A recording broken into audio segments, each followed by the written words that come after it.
Shalom dan selamat bertemu kembali bersama saya pada bahagian yang ketiga sehubungan dengan tema yang menjelaskan tentang penyertaan Tuhan, sumber kekuatan kita. Penyertaan Tuhan, sumber kekuatan kita. Baiklah saudara pendengar yang diberkati oleh Tuhan Yesus, sebelum kita mempelajari akan kebenaran firman Tuhan yang saya jelaskan pada kesempatan ini, mari kita berdoa mohon pimpinan daripada Roh yang Kudus. Tuhan Yesus, pada saat ini kami mau merenungkan dan mempelajari akan kebenaran firman-Mu tentang penyertaan Tuhan, sumber kekuatan hidup kami di muka bumi ini. Para pendengar, Tuhan pasti juga memberkati, demikian juga hamba-Mu yang menjadi saluran berkat, Tuhan memberkati. Di dalam nama Tuhan Yesus, kami memohon semua ini. Haleluya. Amin. Saudara yang diberkati oleh Tuhan, kita memperhatikan ada dua teks ayat Alkitab yang akan kita pelajari bersama-sama sehubungan dengan penyertaan Tuhan, sumber kekuatan kita. Yang saya ambil di dalam Keluaran 13 ayat 20 sampai ayatnya yang ke-22. Lalu kita memperhatikan di dalam Keluaran 15 ayat 22 sampai ayatnya yang ke-27. Tetapi saya tidak akan membaca Keluaran 15 ayat 22 sampai ayat 20. Nanti Bapak Ibu boleh membacanya sendiri ya. Tetapi yang menjadi dasar pembahasan kita, saya hanya membaca Keluaran 13 ayat 20 sampai ayatnya yang ke-22. Demikianlah sabda Tuhan. Demikianlah mereka berangkat dari Sukot dan berkemah di Etam di tepi padang gurun. Tuhan berjalan di depan mereka pada siang hari dalam tiang awan untuk menuntun mereka di jalan, dan pada waktu malam dalam tiang api untuk menerangi mereka, sehingga mereka dapat berjalan siang dan malam. Dengan tidak beralih tiang awan itu tetap ada pada siang hari dan tiang api pada waktu malam di depan bangsa itu. Saudara pendengar yang dikasihi oleh Tuhan dan yang mengasihi Tuhan, apakah artinya atau apakah maknanya penyertaan Tuhan itu? Penyertaan Tuhan bermakna Tuhan hadir dan Tuhan berfirman kepada umatnya. Saya ulang ya. Penyertaan Tuhan bermakna Tuhan itu hadir di antara umatnya dan berfirman kepada umatnya. Saudara, kalau kita melihat bangsa Israel pada saat Allah membawa mereka keluar dari Mesir yang dipimpin oleh Nabi Musa, ada banyak pengalaman yang mereka alami. Sehingga saudara, bangsa Israel sangat sulit atau sangat susah untuk mengerti tentang penyertaan Tuhan itu. Perasaan mereka tentang Tuhan tidak menolong mereka dari kesulitan pada saat mereka berjalan di padang gurun Sur. Selama 3 hari mereka tidak mendapatkan air. Maka pengalaman inilah yang membuatkan mereka frustrasi, membuatkan mereka stres, bahkan mereka bersungut-sungut. Dan pada akhirnya mereka marah kepada Musa. Saudara, oleh sebab itu Musa pun berseru-seru kepada Tuhan. Maka Tuhan menyuruh Musa melemparkan sepotong kayu di dalam air itu, dan mukjizat pun terjadi. Saudara yang diberkati oleh Tuhan, air yang tadinya pahit berubah menjadi manis. Lalu mereka minum air itu sebanyak-banyaknya, sepuas-puasnya, karena mereka sangat haus. Bayangkan saudara, 3 hari di padang gurun Sur mereka tidak mendapatkan air, sehingga kehausan itu sangat melonjak tinggi. Mereka minum sepuas-puasnya sehingga haus pun hilang. Saudara yang diberkati oleh Tuhan, dengan air yang pahit menjadi manis, dan akhirnya dahaga mereka hilang karena mereka minum air itu sepuas-puasnya. Apakah itu penyertaan Tuhan? Bagaimana menurut saudara? apabila mereka minum air yang tadinya pahit dan berubah jadi manis, mereka minum sepuas-puasnya dan dahaga mereka hilang, apakah itu artinya penyertaan Tuhan bagi mereka? Kalau menurut saudara, menurut saya saudara, itu bukan penyertaan Tuhan. Penyertaan Tuhan bukan terletak pada waktu Tuhan mengubah air yang pahit menjadi manis. Sebab kalau kita memperhatikan, itu dilakukan, mukjizat itu terjadi karena Tuhan terpaksa. Saya gunakan kata terpaksa itu dalam tanda kutip ya. Karena umat Israel bersungut-sungut. Penyertaan Tuhan itu saudara terletak setelah bangsa Israel meminum air yang manis itu, di mana Tuhan berkata-kata kepada mereka. Tuhan menegur umat Israel, Tuhan memperingatkan mereka, di mana Tuhan juga memberi ketetapan-ketetapan dan peraturan-peraturan kepada mereka, dan Tuhan berfirman kepada mereka. Kalau kita memperhatikan Keluaran 15 ayatnya yang ke-26 ya, firman-Nya begini.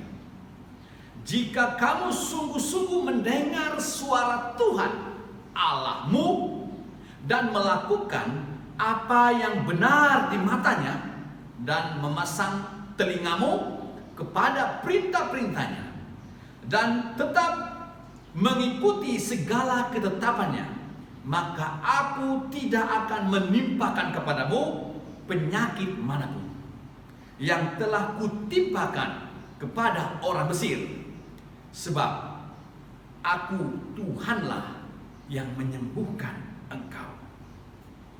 Saudara pendengar yang diberkati oleh Tuhan, inilah penyertaan Tuhan yang jauh lebih bernilai.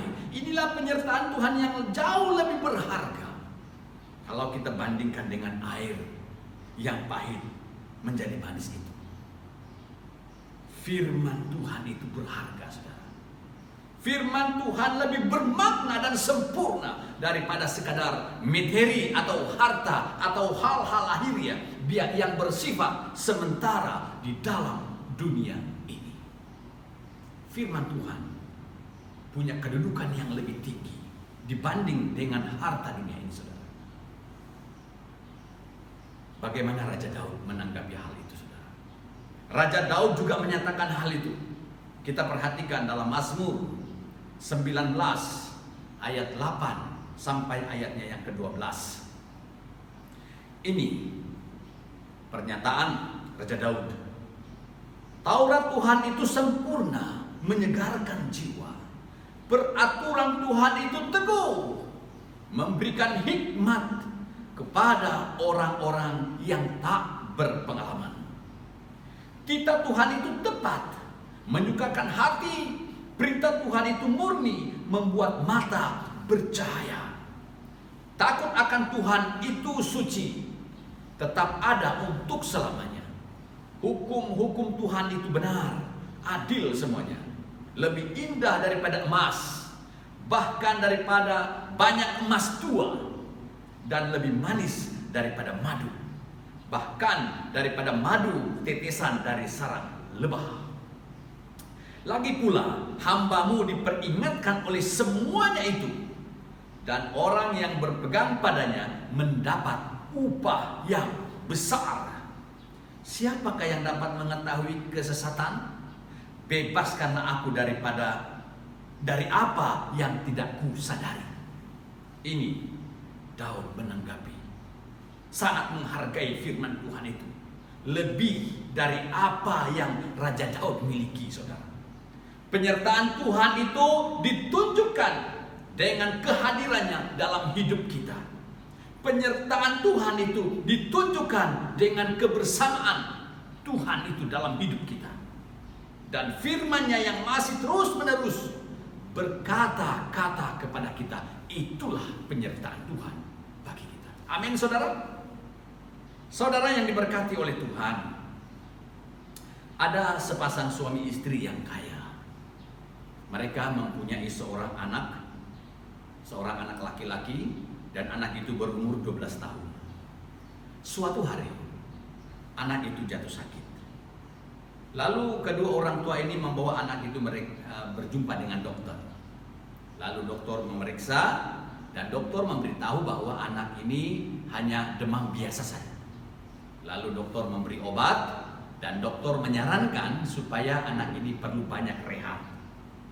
Saudara, suatu malam tanpa diduga dan tanpa disangka-sangka, anak itu meninggal dunia jam 3 subuh pagi. Apa yang berlaku? Kita boleh bayangkan betapa terkejutnya sepasang suami istri yang tadinya menganggap anak mereka itu demam biasa saja. Tetapi tiba-tiba anak itu meninggal dunia. Perasaan sedih yang begitu luar biasa mereka alami, saudara. Sehingga suami istri ini berteriak, menjerit karena melihat anak mereka sudah meninggal dunia.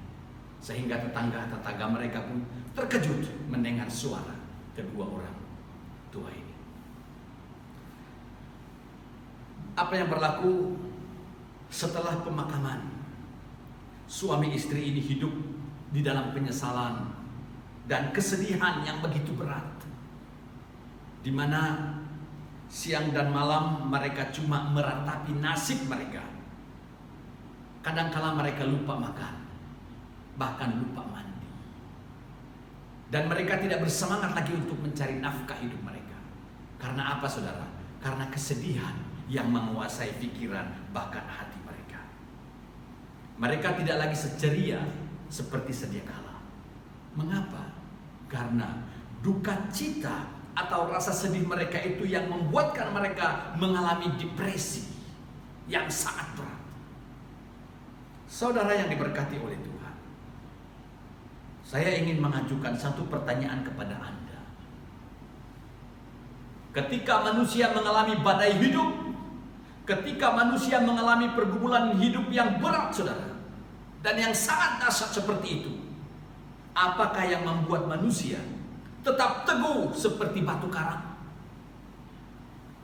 Apakah prestasi? Apakah reputasi? Apakah kekayaan? Apakah jabatan? Semuanya itu tidak berdaya.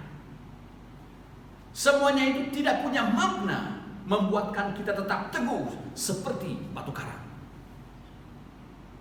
Hanya satu saja yang membuat manusia kuat, teguh seperti batu karang, yang tidak tergoyahkan, yang tidak tergoncangkan, yaitu iman.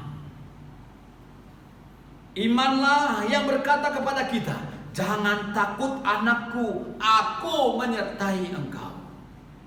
Imanlah yang berkata kepada kita, jangan khawatir anakku, aku ada dengan kamu.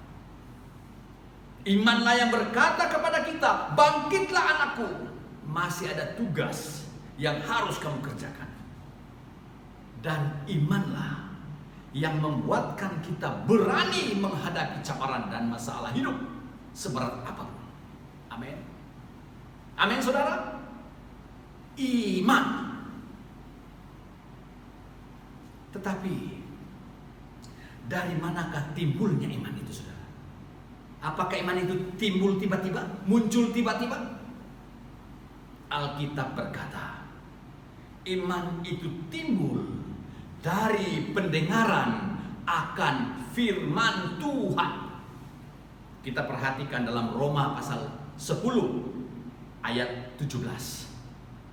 Jadi iman timbul dari pendengaran, dan pendengaran oleh firman Kristus. Artinya firman Tuhan jangan kita remehkan. Firman Tuhan adalah tanda bahwa Tuhan masih menyertai kita.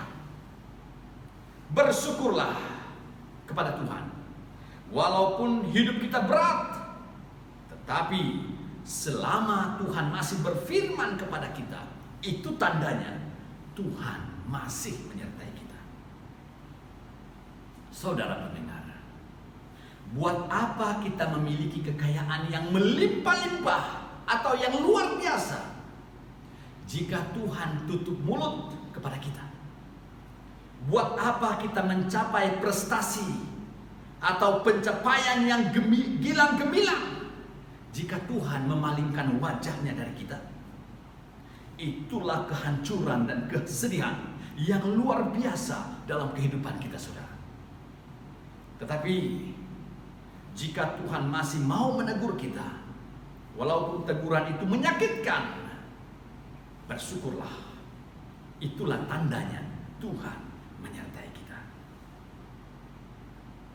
Pada waktu Anda mendengar khotbah dari seorang hamba Tuhan dan ia mengucapkan kalimat teguran, dan Anda terasa kena dan hati saudara tertusuk oleh karena kebenaran firman Tuhan itu, maka itulah penyertaan Tuhan bagi Anda.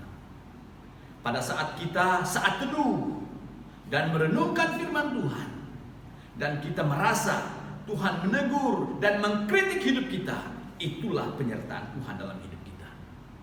Kita perlu berterima kasih kepada Tuhan jika Ia masih mau bercakap dengan kita. Firman Tuhan yang kita dengar dan kita pelajari tiap-tiap hari seharusnya mendatangkan iman dalam hati kita. Semakin kita mengenal Tuhan, semakin kita beriman kepada Tuhan. Dan iman inilah yang menjadi satu modal satu-satunya ketika badai kehidupan melanda kita. Bukan kekayaan, bukan pencapaian, bukan kemewahan. Saudara, jika Tuhan masih berkata-kata kepada kita, jika Tuhan masih menegur kita, menasihati kita, menghibur kita, maka kita harus yakin bahwa Ia masih menyertai kita. Ingatlah, Tuhan tetap menyertai kita.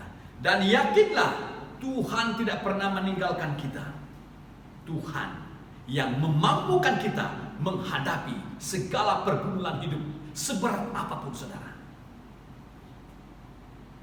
Itulah yang dikatakan oleh Alkitab.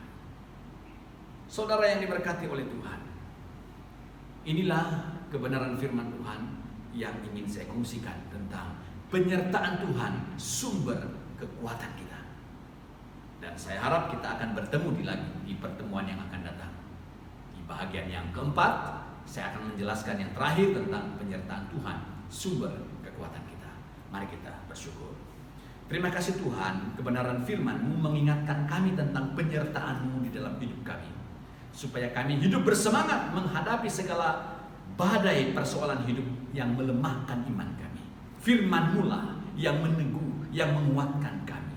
Di dalam nama Tuhan Yesus kami sangat bersyukur. Haleluya. Amin.